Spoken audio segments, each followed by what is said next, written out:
I'm Dr. Kristen R. Bromley. This video, which is part of my online music academy, specifically accompanies Chords and Harmony Books 1 and 2, Note Reading Books 1 and 2, and the Tablature Book from my Method Book series. Like all my books, these selections are available to purchase through Amazon and Google Play.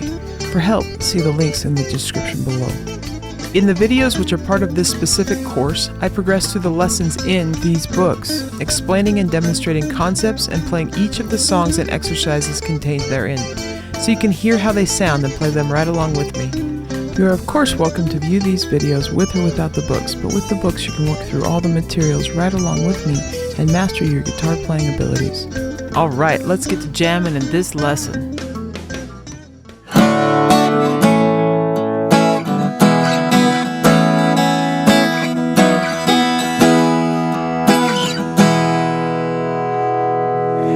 Hi there, I'm Dr. Kristen Bromley. So delighted to have you joining me here with this method series and with this online guitar academy. It's always an exciting day for me and probably for you, but I love it whenever I get to have a new student who's eager to learn more about the guitar, either completely brand new or just coming in to learn some more things and beyond what they already know how to do. In this course, we do a lot of that. So here we are in the introductory materials of this book, and the first thing we're going to talk about are three different types of guitars. So in the book on page 1, you're seeing three distinctly different types of guitars. I've actually got here where I'm going to show you a little bit more variety within each of those three categories. So our first category is the steel string acoustic, and so that's what I was playing here. It's got steel strings, and they kind of have this bright, beautiful sound. This particular model has what we call a cutaway, which is different than the one that you have pictured there. This is also an acoustic electric model, and what that means is there's a pickup inside. This one has a special Fishman pickup where I could plug it into an acoustic amplifier and amplify it even louder, or into a PA system or something. So it's got some electronics. On this particular model, there's some knobs hidden inside here where I can control the volume and the tone if I do have it plugged in.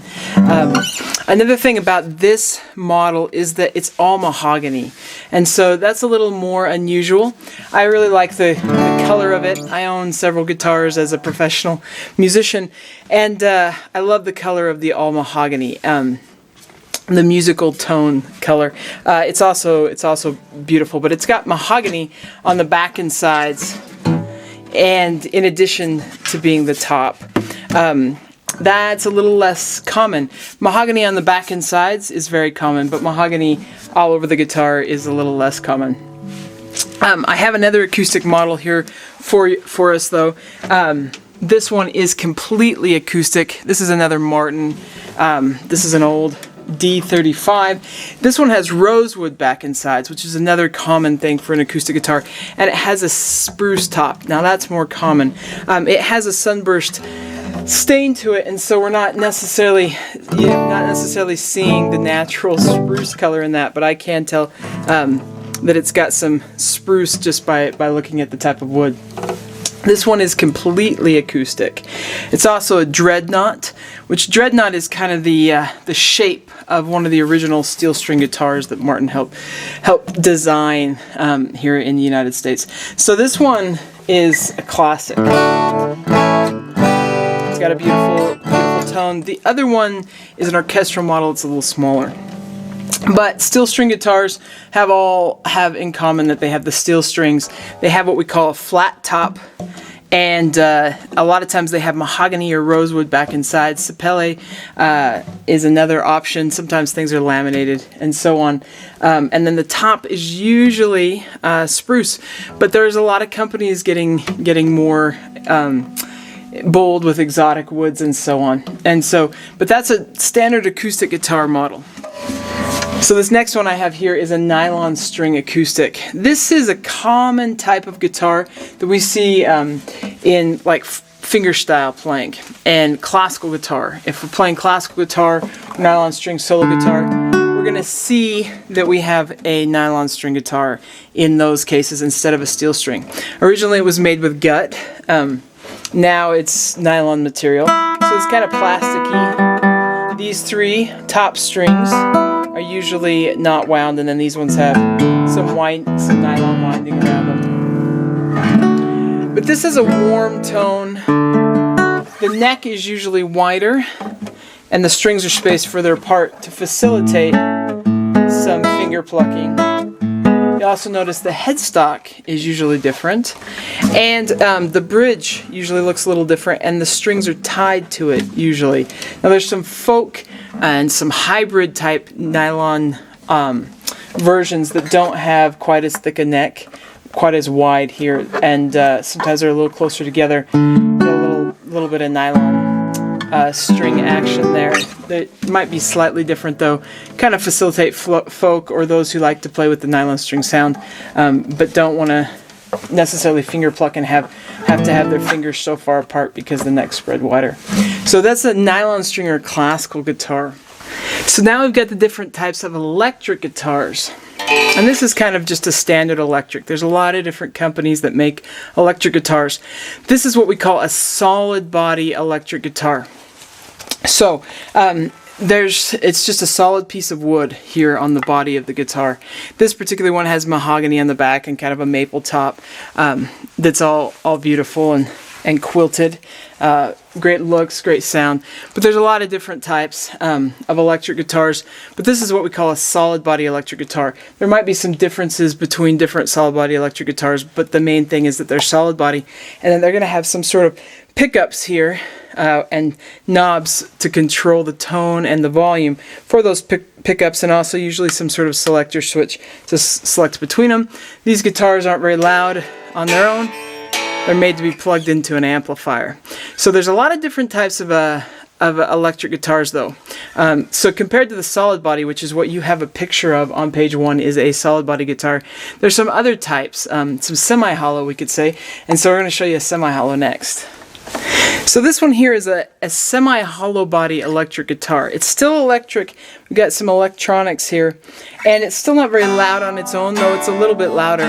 But the thing that makes it semi-hollow is that inside here there's some hollow space. Now this particular one has a block that runs partway through it, and so it's open up around this way. But some guitars have a block all the way through the center, and they'll just have a little bit here and a little bit there.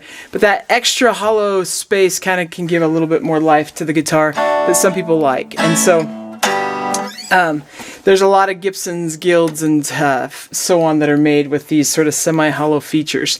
A lot of jazz guitarists like it, but a lot of rock and pop folks do as well. Especially like the Gretsch guitars are used that way. Some of the Gibsons and Guilds and so on. So this is a semi-hollow body electric guitar, and that difference is that it's hollow inside, not completely solid. A lot of times they're a little bit thicker as well. This particular one has more tone knobs and more volume knobs. It still has a selector switch, so there's some differences between them, but it's still an electric guitar. Alright, so the last type of guitar I'm going to show you here isn't really on the page, and it kind of fits in a couple categories. So this has steel strings, and this is a steel string acoustic guitar. It has acoustic properties. It also is an electric guitar. This has a floating pickup, meaning that this pickup isn't touching the top of the guitar. Nothing is touching the top of the guitar except the bridge. So we'll learn about parts of guitars here in a minute, but this finger guard or pick guard and isn't touching. They're all kind of floating attached here to the neck, while the bridge is the only thing that is touching it, and that allows the top to resonate more and create an acoustic sound. So it's got a great acoustic sound, but it's also can be electric, and these are great traditionally jazz guitars. Some of the first electric guitars that were ever made was taking an old arch top like this, and I'll explain that in a second, and adding a pickup to it. Players like Charlie Christian. So this is an archtop guitar. This is modeled after like other stringed instruments, the bass, the cello, the viola, the violin. It's got an arched top, a carved arched top, and then it's got an arched back. and then the sides are there, and then these are called F holes because they resemble the letter F, and the acoustic resonance comes out of these holes rather than the center hole like we see on the other acoustics. So this is kind of an acoustic electric, but it's kind of a special thing. It's in its own category as an archtop guitar, a jazz guitar. A lot of people refer to them as jazz guitars. Alright, so the next thing that we're going to do is talk about the parts of the guitar. So if we go ahead and flip over to page 2, we'll do that. Okay, so here we are on page 2 where we're talking about parts of the guitar. So a lot of these things may be kind of intuitive. These are of course the strings, and the guitar is known as a 6 string, so naturally it has 6 strings. Some guitars have more, but these are our six strings. These metal bars along the neck are called frets, and so this is what we push the string down against to get the different pitches or tones along the guitar neck. And so the metal bars or frets will also refer to the spaces in between those as frets, as we'll talk about later. The guitar is kind of like a body, you could say. So if you think of this as the head, the neck, and then the body. So this is the body of the guitar, this is the neck of the guitar, and then it's usually referred to as like the headstock. The neck, on the neck, is the fretboard or fingerboard, which most guitars you can see kind of the little bit of a binding there to kind of see on top of where that is, but there's a fretboard or a fingerboard that sits on top of that neck that's kind of part of that, and that's where we put our fingers. This part back here is referred to as the bridge. This is the point where the strings start for us. Usually they either come up and over the bridge and have a contact point, or they go down into the bridge. For acoustic guitars, they often go down through the bridge and there's a plug placed in the hole to hold it there. And then on the end of the strings there's a little ball and it can help hold it there. For some guitars like the nylon string, it's tied through, so it goes through the bridge and it's tied there. Some acoustic guitars also have where you go through the bridge and the little balls will stick out here over the end, and then it goes up and over.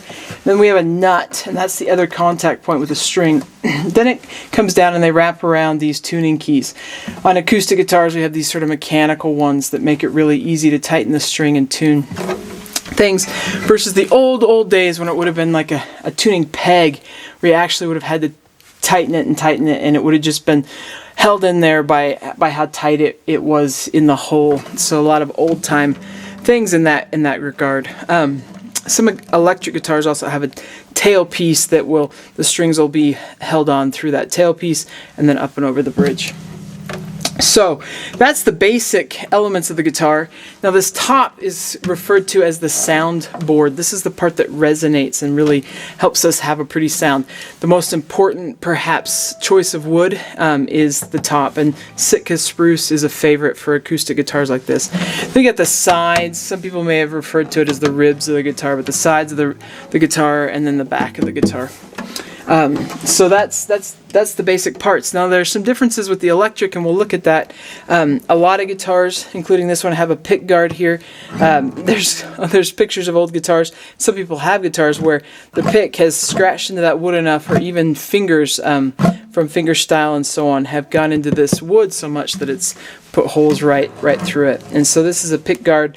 So a lot of guitars have that, and this is our sound hole. Those things are kind of obvious, I think. So that's that. Now we'll look at the electric guitar. Okay, so here we are with an electric guitar. Now the body of the guitar, the side of the guitar, the back of the guitar, the neck, the headstock, the tuning keys, the bridge, it's all similar. The parts may look slightly different, but it's basically the same stuff. On this particular model, we've got our tuning, our volume knob here, and then a tone knob here, somewhat similar to what you have in the picture. This is our selector switch between the pickups, and so these are our pickups. The electronics in different ones are slightly different from one another, but for this particular one, I can flip back and I select just this pickup back this way towards the bridge. I come to the center and I have both. I move it forward and I've got the one closest here to the fretboard and neck. And then I've got my tone knob and my volume knob. And on this particular model, I can pop it out to create an old single coil sound, which is just one of these two pickups that are next to each other, one at a time, like the old Fender Strats. So it's got some things, and every electric guitar is going to have slightly different stuff. You've got these spots, the pins where you can attach the strap to, so I've got it in here. For me, I've got one back here and the other one's up front. That's common places. We can also see those types of things on acoustic guitars. Sometimes you'll have an acoustic guitar pin, a pin for a strap on the acoustic guitar in about these same places, or sometimes people will also connect up here to the top by the headstock, where the headstock meets the neck. So to use an electric guitar, you got to plug in the cable, and there's some sort of jack that you get to plug it in by these quarter inch size, and they just plug right in there. Some also go back here, and some plug right into the top, so it kind of depends on the type you have. And then that needs to go into an amp, into the input on an amplifier for a guitar. You want to plug it in before you turn it on, and then you can turn it on. And amplifiers will have various tone knobs and so on. Well, and there we are. So we have some sound. So to further kind of demonstrate, if I flip this switch forward, it's going to get a little bit warmer, because I'll just be using this front pickup. And then as I go middle, it gets a little brighter, and then as I go towards the back, you can really hear that it's just picking up back there. And then for me, I can pop out and go to a thinner, more single coil sound, or plug it into that humbucker.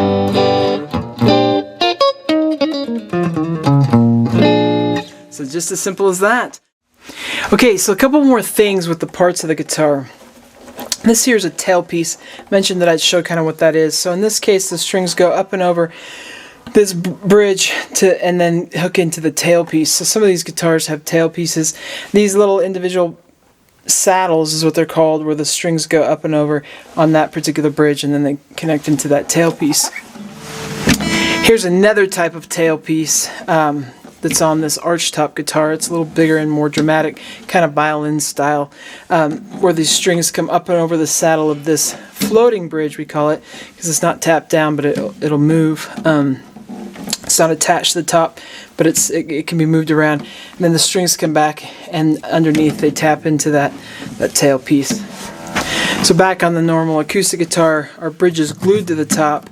We have this little white thing in here that's the saddle. The strings come out of the bridge, and these pins up over that saddle connect to the top. So electric guitars sometimes have different pieces, and as I mentioned, the strings can go through and tap into the end of that, come through the bridge and sort of have the ball stick out, or have a knot like on the nylon string guitar. Alright, so the next thing we're going to talk about is holding the guitar. And it really doesn't matter if you are learning on an acoustic or an electric, which one of the types of guitars that I've shown you that sort of resembles the one you're learning on or playing on. It's okay, any of them work. They all play very similarly and are interchangeably. You just get different tones and different sort of acoustic properties or electric properties from the different ones that you get, and so we can get different musical colors, and that's really fun. But let's go ahead and dive in. We'll talk about how we're going to hold the guitar. Alright, so holding the guitar, playing the guitar while sitting. The most important thing when we're holding the guitar is that the guitar sort of comes to us. We don't necessarily go to it, but it comes to us. And we want to reduce tension. That's the most important thing. Reduce the tension from our body. So there's sort of 4 contact points. The guitar is going to sit naturally on our right leg. If we were in classical style, it would sit up here on the left side. But in normal, traditional, just regular old playing, it's going to sit here on our right leg naturally. And then it's going to be up against our chest and our stomach. That's contact point 2. Our arm comes around for contact point 3. And then our left arm comes around and grabs the neck for contact point 4.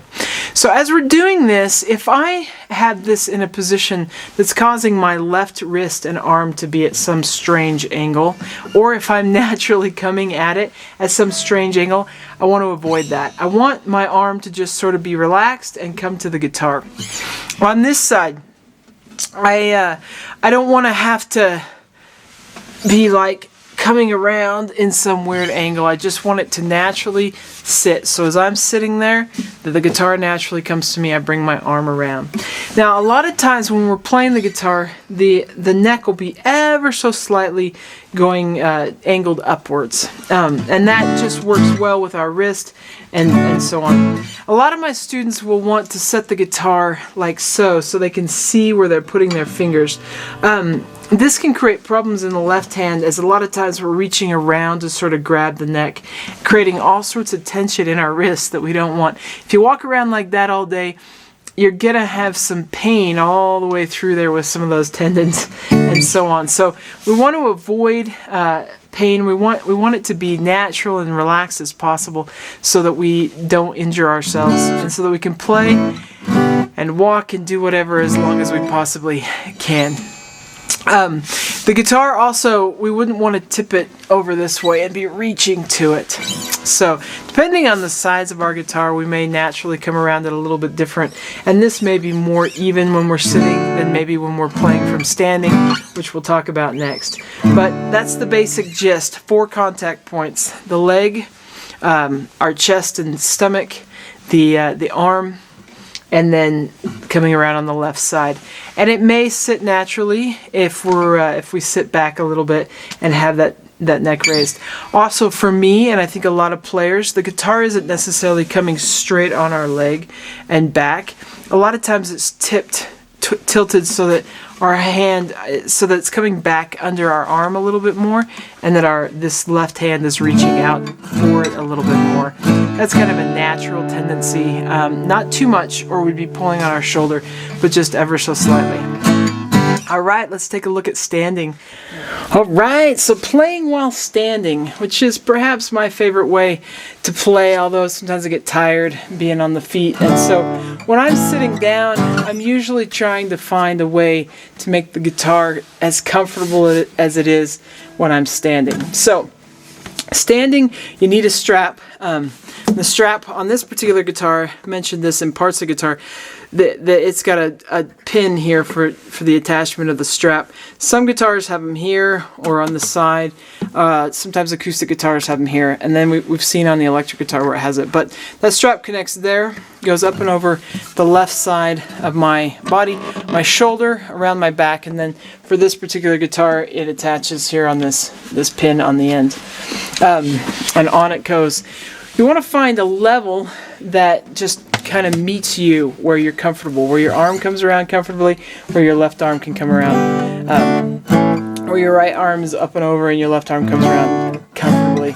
On MTV, you'll see these people playing their instruments way down low and wrist is all bent. That's not so good. Same principle applies here. We want to eliminate tension, and so we want our arm to be able to come and naturally fit along the fretboard.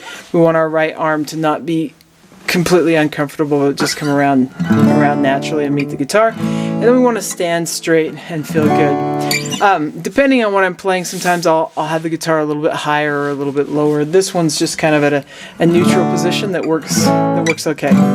So all right, so that's playing while standing. So hopefully you have the guitar in a comfortable position and you're all ready to dive in. The next thing we're going to talk about is how to hold the pick. So it's going to be an important part as we're strumming chords. Some folks will learn with just their thumb at first or fingers, and that's okay. But ultimately, playing chords and notes on the guitar, tabs, any of it, you're going to want to be able to play it with a pick. So we'll go there. All right, so here we are on page 4 talking about how we hold the pick. So before we talk about how we hold the pick, I've got a few different picks here as an example. And so kind of the standard shape pick looks just like so. And this is probably what most of you want to use, is just kind of a standard shape pick. There are some other shapes out there. They are used a little more in jazz. There's these little small ones. This is called a Jazz 3.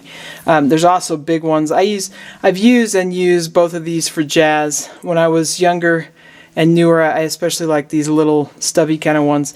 And then as I've gotten older and want to protect my classical nails, I like a bigger one. These picks are also extremely thick, and so they can sort of control the tone when I'm playing jazz stuff and picking out single lines. And they warm up the tone. And I can play okay with them when I'm strumming and get a good tone out of them as well. But when I first started guitar, they were a little bit much for me, and I couldn't do that. So these stubby 1-2 can be a little harder to hold on to. But they pluck out the strings and give control when I'm playing jazz lines and lead lines. But when I was first starting, I found it helpful to just kind of a medium to medium light thickness of sort of these nylon-y or plasticky with some bend and give to them kind of pick, as the one shown there. This particular one is a 0.73 thickness. That's a good thickness, or a little lighter was great for me. I could strum through and get a sound out of the guitar and didn't get too held up on plucking through. And I also found one that had a little bit of a grip that I could hang on to as I was first learning. There are, of course, other materials and stuff, and you just find one that looks good to you and feels good to you. These ones aren't quite as pretty on this nylon-y side, but they're easy to hold on to. I kind of like these perloid ones. Now in my playing, if I'm doing a lot of strumming and acoustic guitar playing, I like them to be about 1 millimeter thick, so a little bit thicker, but find something that feels comfortable for you. And when first starting, I think a lot of my beginning students sort of enjoy that 0.73 or a little lighter. Is a good thickness if you don't know what to get and you're just not sure what feels good. So holding the pick, you can see in the picture on page 4, you just want a little bit showing. But basically, the gist of it is, this pick is supposed to be an extension of the thumb. So that's all it is an extension of our thumb. It's going to stick out to the side. If we were strumming or plucking the strings with just our thumb, we'd be catching this side of it right here. We want the pick to replace our doing that, and it goes just like so. So you curl your fingers back, and you're basically going to set the pick in between your thumb and your fingers. And you don't need your thumb to be bent weird. When I first started, I actually used to pinch the pick like so, and eventually that did something kind of funny with my wrist, which worked okay, I guess. But as I got better, I gradually moved that up top and was shown the proper technique of holding the pick, and found that I could actually play even better and get a good tone. So it's just like curling your fingers back, and your thumb sits right on top, right where they meet, and the pick is just going inside of there in between as an extension. If I'm strumming chords, then I want a little bit to show, not too much. If I'm plucking notes, sometimes I'll have even less show to have a little bit more control. If I've got the pick clear out to here, I can't get as good a tone, and at any second I could actually drop it right down the sound hole. But just a little bit, about a centimeter showing when strumming chords is good. And that's okay when plucking notes too, or you could pull it in a little tighter if you wanted. Alright, so now that we got the pick, we got the guitar. Let's look at the strings and frets on the guitar.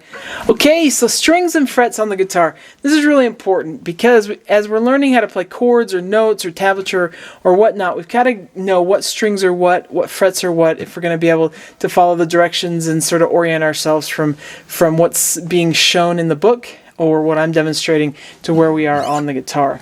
So the strings have a number. The highest sounding string has the lowest number. It's also the smallest string. Smallest string, smallest number. So that's string number 1. And then as we go lower, they just go numerically 2, 3, 4, 5, and 6. A lot of people want to name string 1 as the one closest to their head, but that's actually backwards. So the highest string, we're going to go, if you were looking at this frame, you got right to left. So top string is string 1, 2, 3, 4, 5, 6. These strings also have a pitch name. So that's the note or the pitch that they ring open as is also their name. So this high string is an E, then we have a B, G, D, A, and E. These two E's, same pitch, but they're 2 octaves apart, so they're in a different range. It's important to know the pitches for tuning. We got to be able to tune these strings, and we're going to be talking about tuning next. But string 1, 2, 3, 4, 5, and 6, E, B, G, D, A, E. So there are different sayings that I've had students tell me about that they sort of memorize them from the low string up, like eating apples daily grows big ears, that sort of thing. So you could come up with one if you need to. The frets are pretty easy. You start down here by the nut, and we have fret 1. Both the metal bar and the space before it is what we refer to as fret 1. We sort of refer to the space because that's where we got to put our finger. So for our sense of sort of orientation, our sense of where to put fingers, we're going in the space. We usually go a little bit behind the metal bar, but we're going in that space. So fret 1, 2, 3, 4, 5, 6, they just keep going. On your guitar, that you might have markers helping you find them along the neck. So a lot of times you'll have them at frets 1, 3, 5, 7, 9, and then 2 dots at the 12th fret, which is where everything kind of starts over. So you might not have one at the first fret. In the simplest versions I've seen just have 5th and 7th frets marked, but it's also usually pretty common to have at least 3, 5, 7, and 9, and then the 12th fret marked as well. And then as you go higher, you'll see them up above the 12th fret too, sort of marking the same spots along the neck that these did below the 12th fret. So at the 12th fret, we get the same sounds as the open strings, but it's 1 octave higher, so things start over there. So that's that. So as you're learning the guitar, you might see something that's showing you to put your fingers, say, at the 3rd fret of the 2nd string, and you would be able to do that. Okay, so the next thing we're going to talk about is tuning the guitar. Let's flip on over and go to page 5 and do that. Alright, so tuning the guitar, this is really important. This is where we kind of get started here, and we got to be able to do it if we want the guitar to sound good. One of the cool things about the guitar is that we actually can tune it. So it's not like we have to hire somebody to come and tune our piano. We don't have to hire someone to come and tune our guitar. We get to do it ourselves, and we can get it as fine-tuned as we can every time we play. So we'll just go ahead and talk about this. There's a few different ways to do it. I think the easiest way and the best way is using an electronic tuner. So I have a couple different types here. This one is kind of like the one in the picture. With this one, when I turn it on and play, it'll pick up the sounds via a microphone. When I use this other one that I've got in my hand, this is a clip-on tuner. I highly recommend these. This is a little Fender one. These have kind of become my favorite. There's lots of different brands. They're really affordable. But these clip on to the end of the headstock, and then they pick up vibrations that go through the neck, through the headstock, and it can really fine-tune, and if there's other noise around, it doesn't affect the vibrations going through the neck. So since I play gigs and concerts and stuff, and there's oftentimes noise going on when I'm trying to tune, it's one of the reasons I love these. There's also pedal tuners that you can plug into and use with electric guitars especially, and rigs that can work regardless of whether there's noise around as well, because they're taking the sounds that are coming from the pickup. But these are my favorite, just little clip-on tuners, and they can help us tune that guitar. In this day and age of smartphones, you can also download apps that help tune the guitar in the same way that the electronic tuner does. So that is the easiest way, and this is sort of how they all work. They're going to have some sort of scale on them, essentially. And basically, right here in the center is where it's in tune. So some tuners, like this one that I've clipped onto the end of my guitar that we'll use as a demonstration here, this one will go green. It'll go from blue to green when it's in tune. And I can't see it at the angle. Oh, I turned it off. At the angle I'm at, it goes green when it's in tune. So some of them will have a color change, and that helps out as well. But essentially, there's a needle in the middle. And if that needle's pointing somewhere to the left of our center point of where it's in tune, then the guitar is flat. That string is flat, and we need to raise it or tighten it. By the other account, if the needle is pointing over here towards this side somewhere, then it's too sharp, it's too high, and we need to lower or loosen the string. So let's look at how we tighten and loosen the strings. So we got the strings. If it's strung correctly, I'm going to use my left hand, and this is a time when righty-tighty, lefty-loosey does not apply. So I'm going to tighten going the natural way of my left hand. So I'm raising that pitch. If I loosen it, I'm lowering that pitch. I'll play with them all here a little bit, and then we'll get to do it. So with all of these, I could tighten or loosen. And just tight underneath, my hand flips over, but the same principle applies. So you may have a guitar that has all the tuning keys up on top. Most of us have some underneath, and we just flip our hand underneath and we continue to tighten or loosen.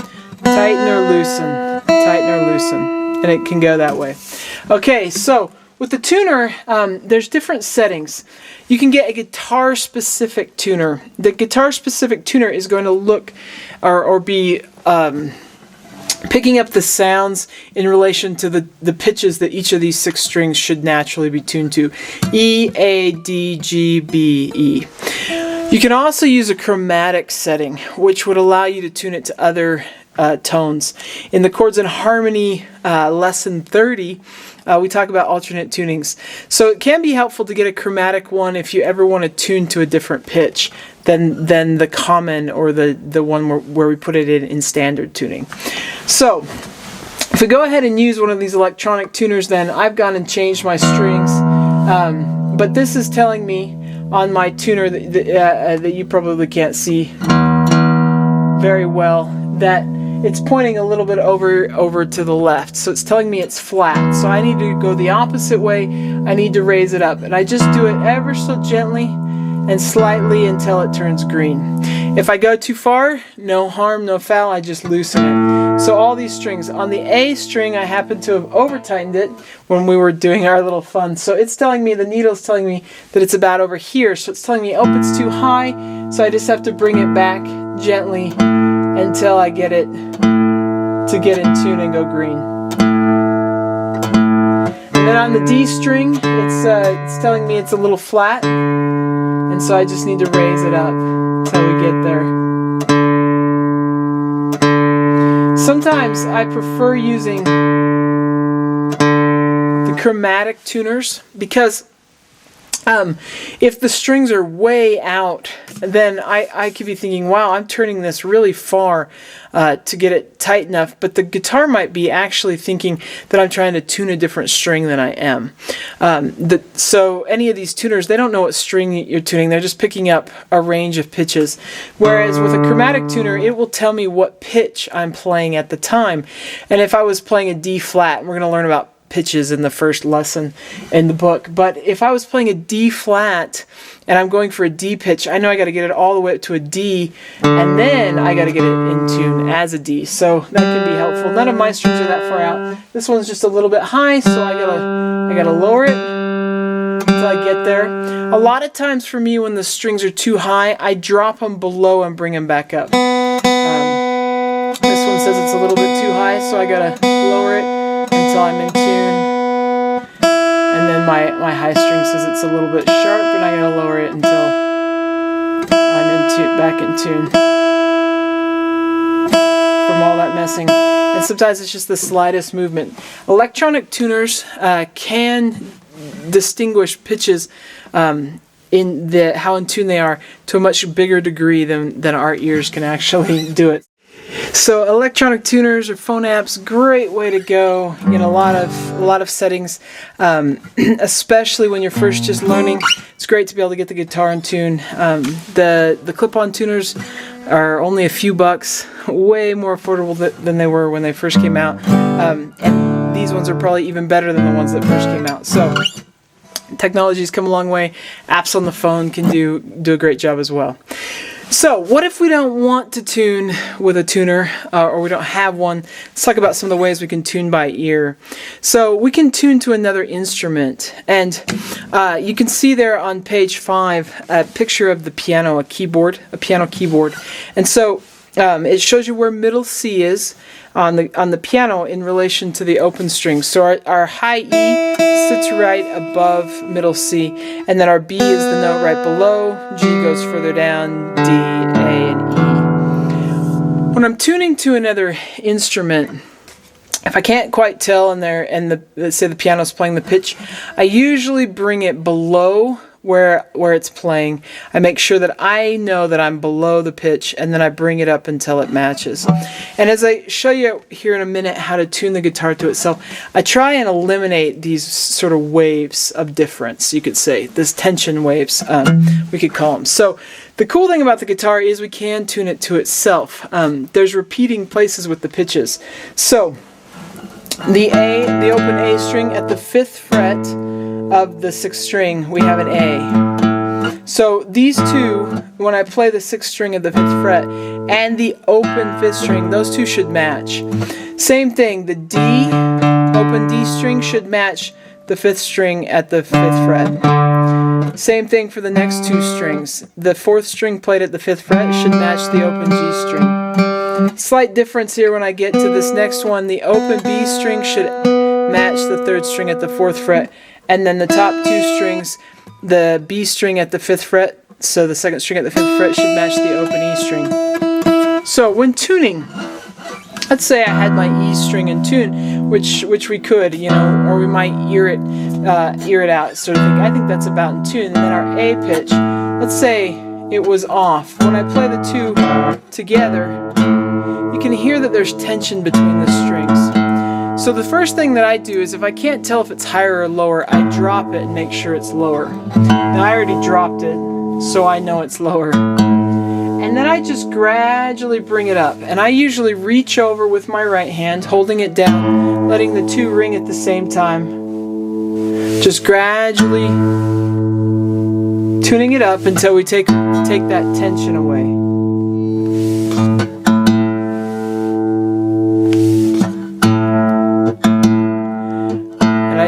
I want them to ring there together, sounding the same, just like they do.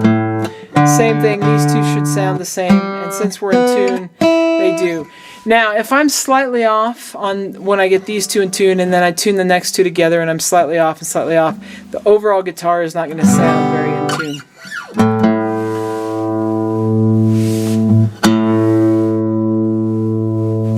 These strings. The newer the strings, the easier it is to hear as well. Older strings are a little harder to hear. So you'll have that, but if they're slightly off from each other, the guitar overall isn't going to be in tune.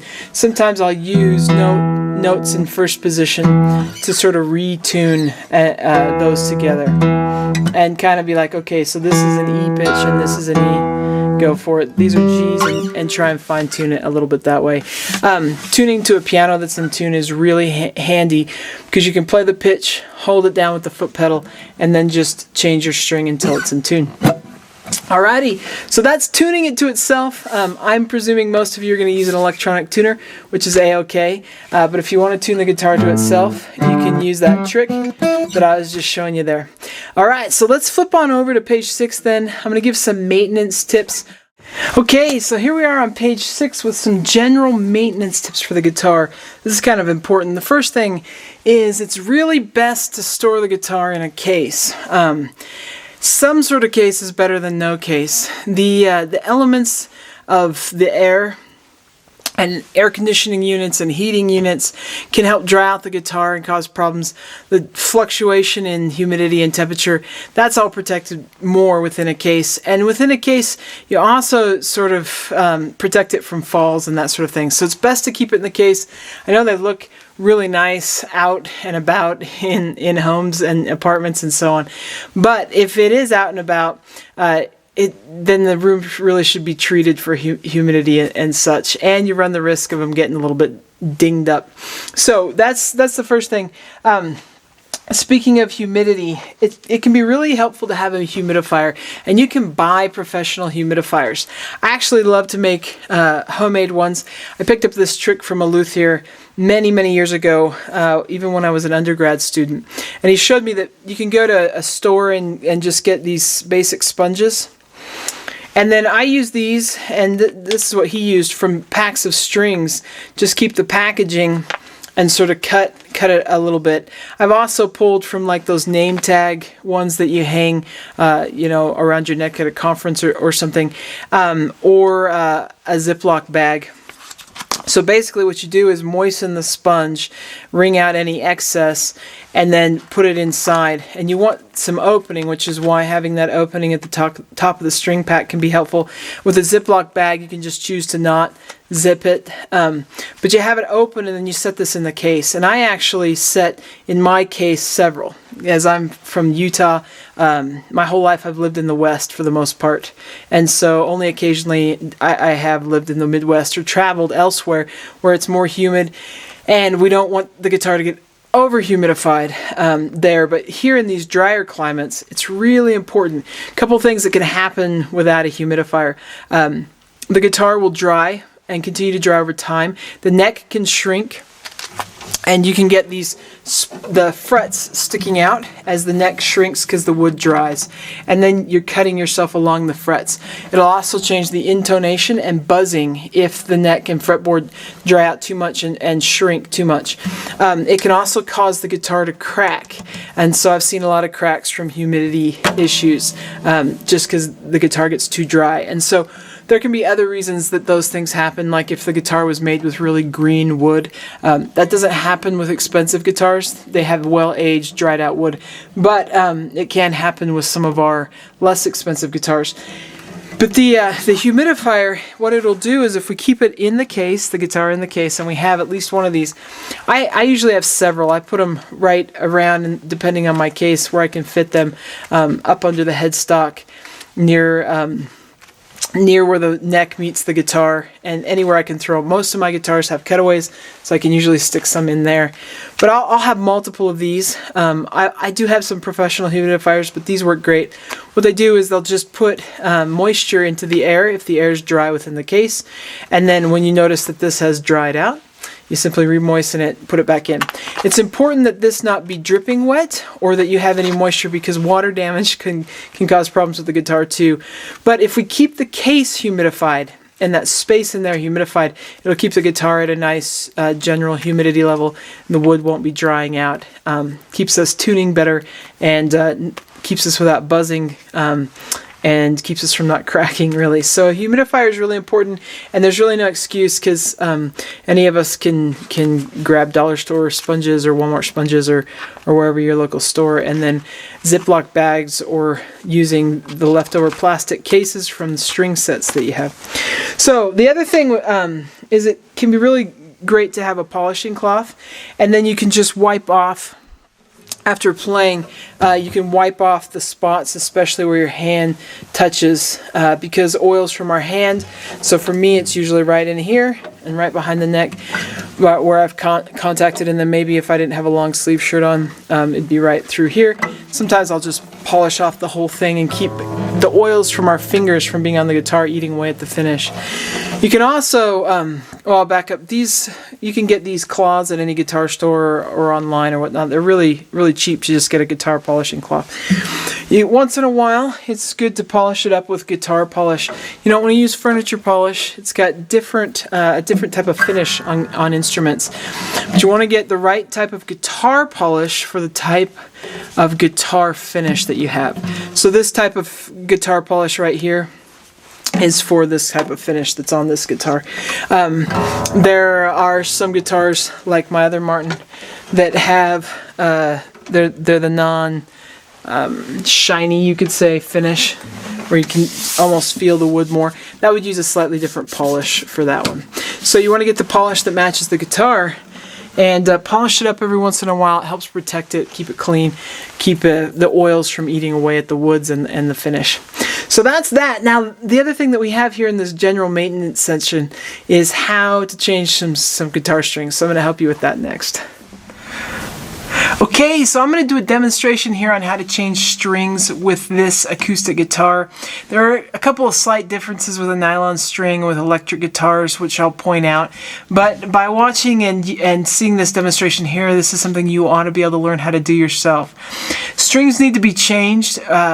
The string companies sort of suggest that at least every 6 months, even if you're not playing that much, the strings should be changed on the guitar, because they start to lose their elasticity and they pull harder on the guitar itself. And so, worst case scenario, you can start to see damage.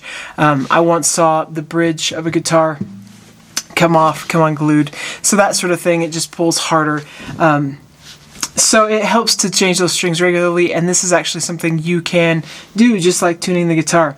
So I have a setup here. I have this mat that I use. This is a Dunlop guitar mat, just sort of protects the instrument and kind of holds it there. I also have this cube that holds the neck, sort of a cradle cube. These are kind of great. You don't have to have these things to change guitar strings. For years I did it without having that sort of thing, but it's kind of nice. It just kind of holds everything in place, and so I've got that. It also can help to have what we call a string winder. This is a D'Addario one that also has a little cutter so you can cut the strings, but this makes the process go much faster because we can wind. I have a couple that will actually go with a drill as well, so you could kind of use an electric drill and go even faster. So a string winder can be really helpful.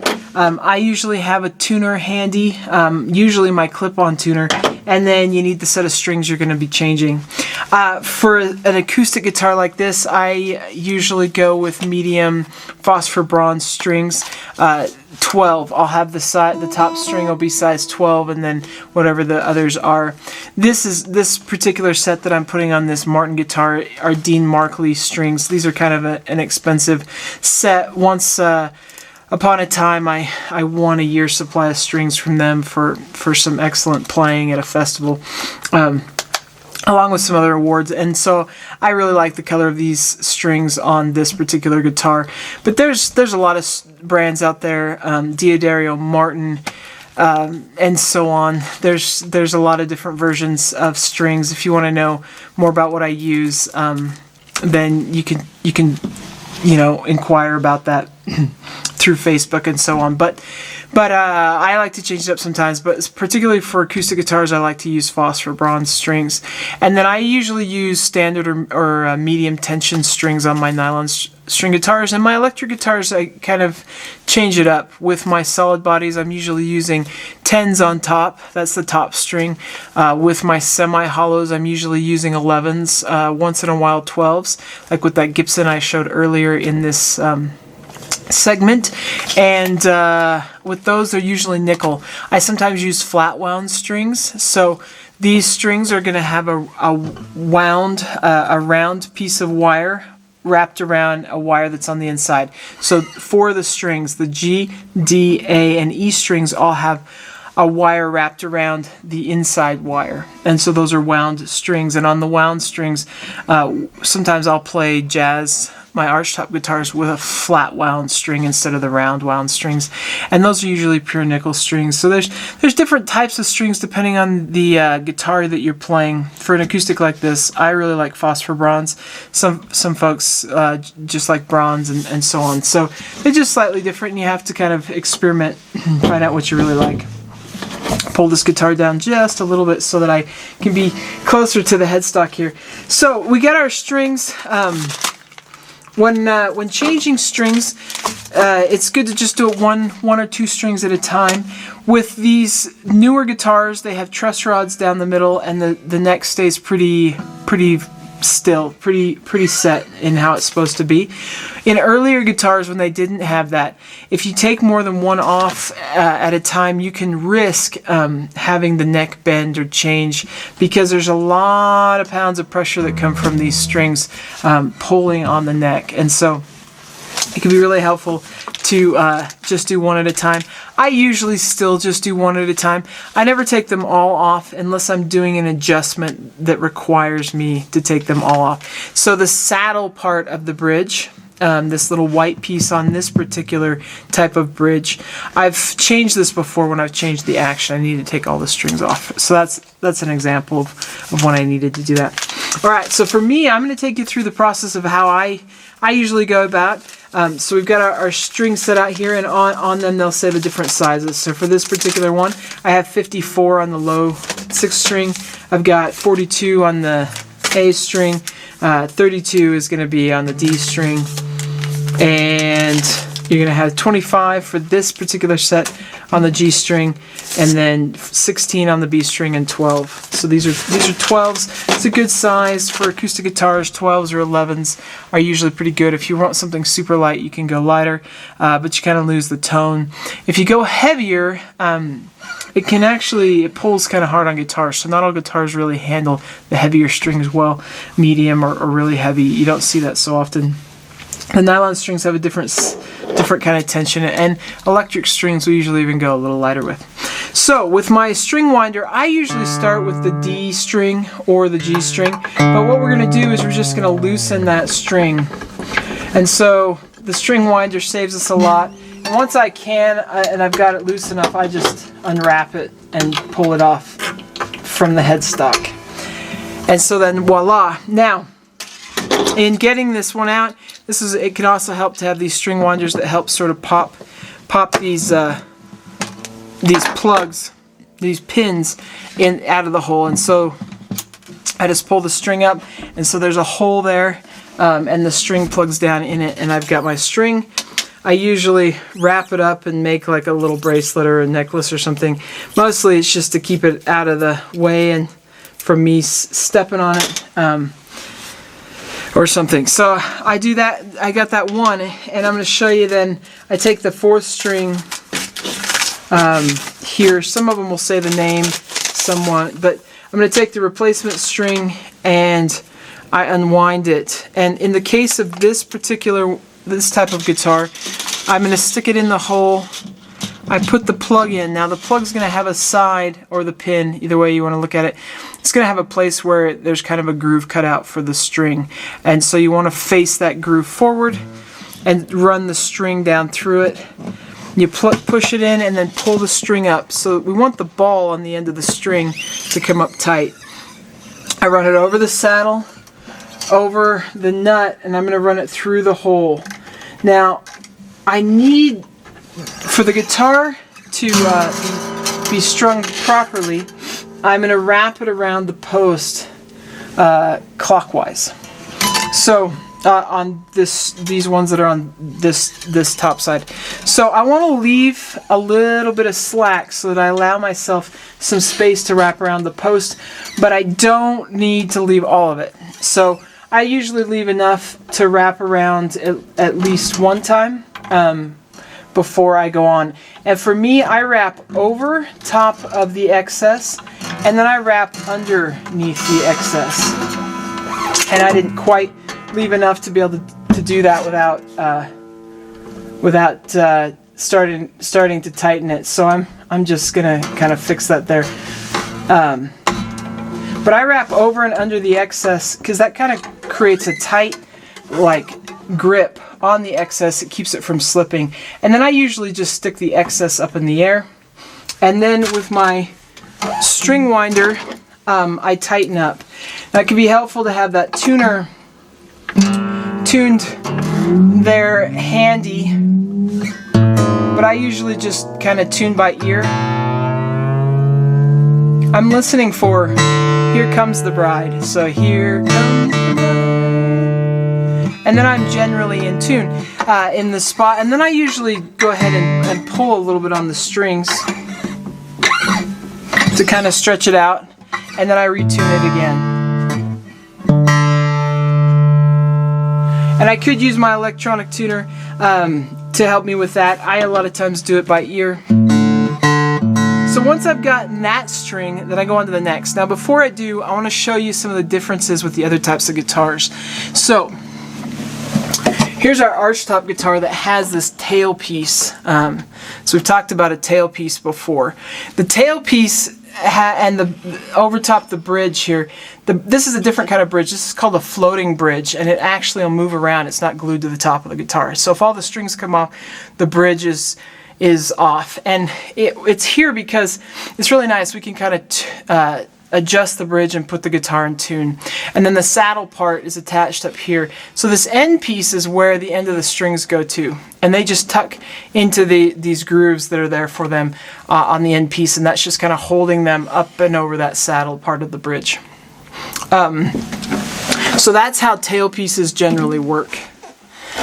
Same kind of thing with the tailpiece on the semi-hollows. So we're going up and over this bridge and the saddle here and then into the tailpiece. And those strings just, on this case, plug into the very back of the tailpiece. And with this electric guitar, the strings go over the bridge and the little individual saddles and then through the body of the guitar, and they actually come in on the other side. So in stringing these, they're going to come through.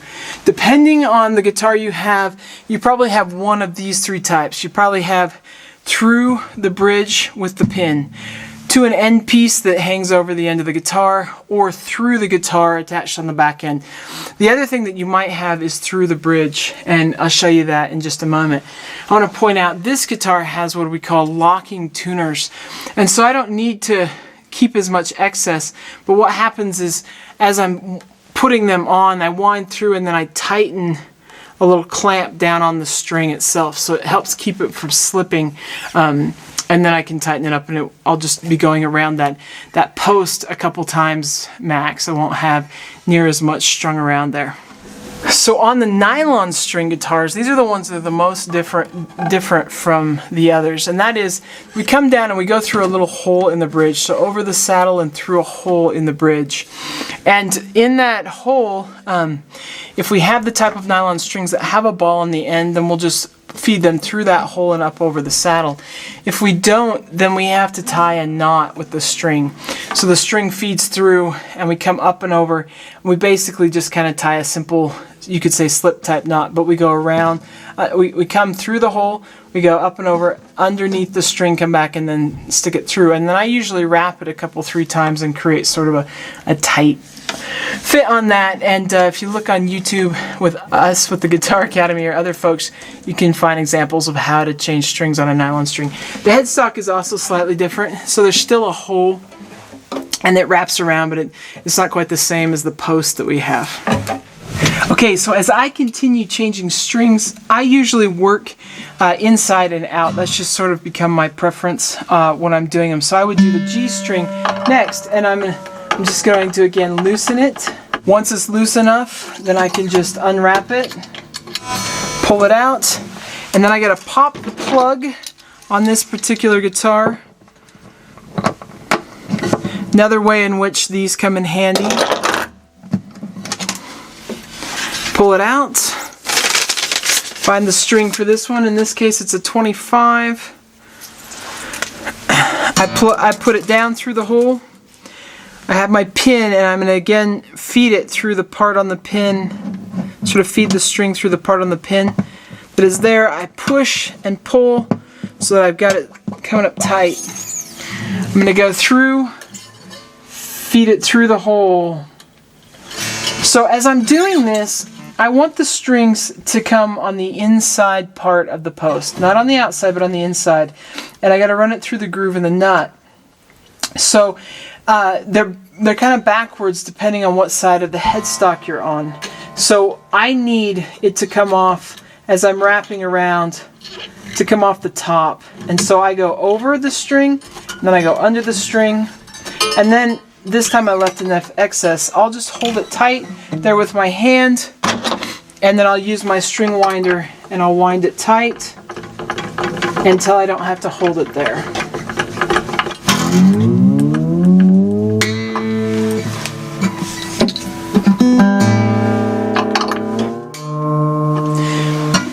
Again, I'm listening for Here Comes the Bride.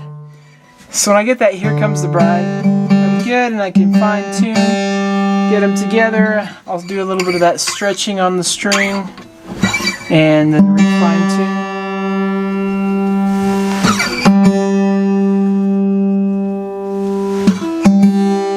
Then I keep working out, so onto the 5th string for me. You don't have to do them in this order, it's just sort of my preference.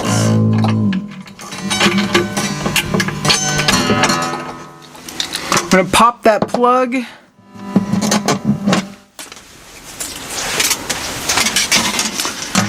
So like before, I want to face that groove for the string forward. Sort of plug them in and pull up on the string as I push down on the pin, till I get it nice and tight where it's secure and needs to be. Feed through the hole in the post, leave some excess. For me, enough to wrap over the top of the excess and then under the excess, and then as I wind, I'm going to have the rest go under the excess. As I'm taking the excess out, I'm holding the string tight as I'm winding, and then as it comes tight enough that the string will stay, I start comparing and listening for Here Comes the Bride if I'm using if I'm tuning by ear. And then check it out. Stretch the string.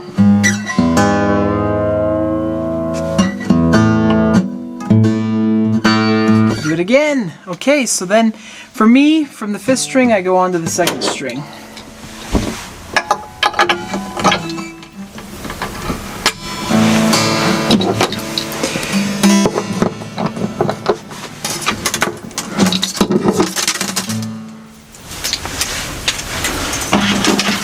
As I'm putting it in the hole, I stick it down, make sure that it's coming through the groove side.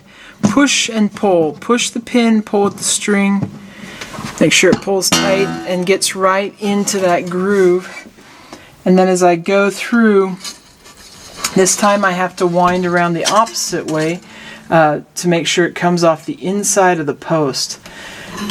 That's what's most important. And I go above and below. I hold the excess and then I wrap her tight.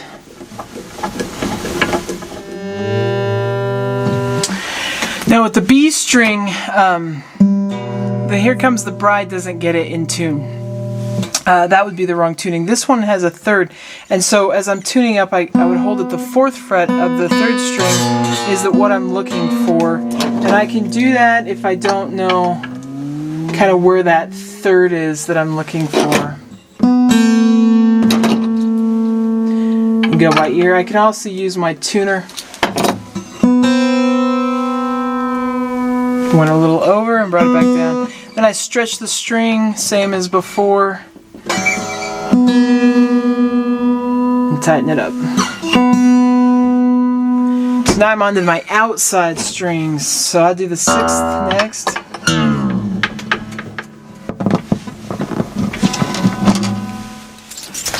So with the 6th string, sometimes I find, because they're a little thicker, that it can be a little harder to get it to work with the groove and the pin. You just kind of play with it until you get it. Sometimes as you're tuning the guitar strings, you're pulling the guitar strings, the pin will pull out, and you just redo it, or to pull the string tighter. Be careful. You don't want to over tighten the strings, so if you're not sure if it's up to pitch and you don't have a tuner, better to be too low than too high. The first time I ever changed strings on my own, I was in junior high, 8th grade I think, and with the whole band class watching me, and I broke the string, and everyone ran out to tell the band director that I had broken the string, and so anyway, it was one of those lovely 8th grade moments that I'm sure we've all had. A little embarrassing, but I figured it out after that. But I tightened it a little too tight. So on the 6th string and some of these, the strings are fatter. You can't get as much around the post. If I don't always leave enough excess to go around twice before that. So I go over, and then I just make sure as it's winding that it wraps underneath the post. And the rest of it wraps underneath that string on the post. So I do have one over and one under, but I didn't actually wrap it that way beforehand. Then I tighten it. Now at this one I can listen for Here Comes the Bride against the A string, but I gotta remember that I'm tuning the 6th string.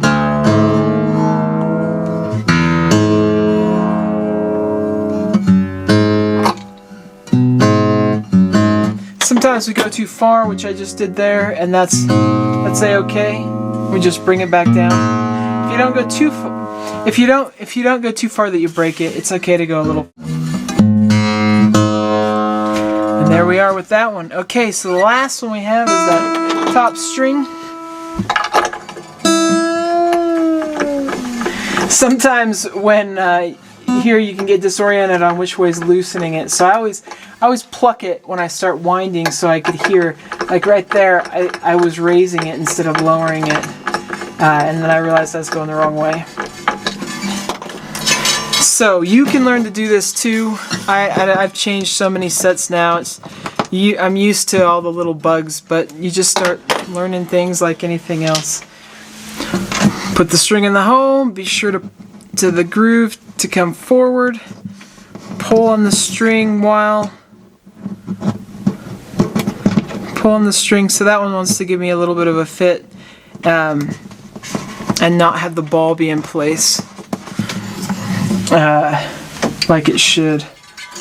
On the E string and the B string, I will a lot of times allow several times of wrapping around. Since these strings aren't wound, they're oftentimes more likely to slip and not hold their positions. So the more times you wrap around that post, the easier it is, and they can wrap around a lot of times.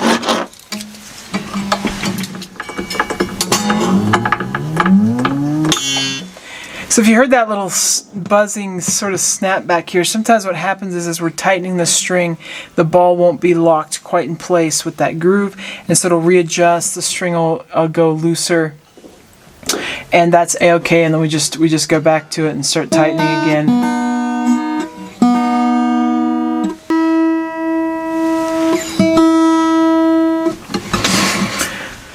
So once I've got all the strings changed, then I need to tune and play it some and go back and retune. This is already sounding out, and so I'll just want to retune it and get it sounding in. So sometimes in that process of strumming and getting the strings to stretch out, some of them will slip. Once, though, I've done it a few times, they really should be starting to hold their pitch. Some guitars take a lot longer. Steel string acoustics will generally get there fairly quickly. Electrics sometimes get there really quickly. Nylon string guitars can take a while for those strings to stretch out. And you might find that every time you pick up the guitar to play it again, say the next day, that the strings have gone pretty flat or changed up on us. So it can take a little while for them to really get in tune. The strings will be brighter. Some strings sound the best to your ear, my ear, whoever's ear is playing, right when they're put on. Some it takes a little bit of a break-in period before they really sound at their peak, and then at whatever point they peak, they just tend to get less and less bright over time. And so this guitar is sounding pretty bright again compared to when I was demonstrating it earlier today. The last thing that we do is go ahead and cut off the excess, and so you can use needle nose pliers. I used these. This has a little bit of a clipper on them. Just a couple of things, like I love this one or small needle nose pliers, because if they're too big, you'll actually end up dinging and denting up the headstock. But once I've cut them off, then I usually like to take the tip of my needle nose pliers or the edge of these if I can, and I shove that end so it's pointing down, and try and get it so I'm not going to get my fingers won't be cut. I've seen a lot of little cuts, and I've even gotten mine on these strings, so it's nice to keep them from getting us cut. Alright, so that's how to change the strings. You ought to be able to do that on any guitar. It needs to happen at least every 6 months. Sometimes it's nice to do it more often. If I was playing a given guitar heavily for several days, those strings are going to get dull to my ears after a few days. Maybe even after a couple, depending on the strings and the guitar. So just kind of depends how often to change them, but at least every 6 months is advisable. So there you go. Alright, so that wraps us up here in this introduction part. We've learned how to hold the guitar, the different parts of the guitar, how to hold the pick, how to tune the guitar. some general maintenance techniques, and even how to change some strings. So, as you proceed through the Method Book series, I hope you have a great time learning to play the guitar. I wish you the best. If you found this video helpful, please hit the like button and subscribe to the channel. For help with other guitar playing skills, check out more of my method books and the numerous lessons available as part of my online academy here on YouTube.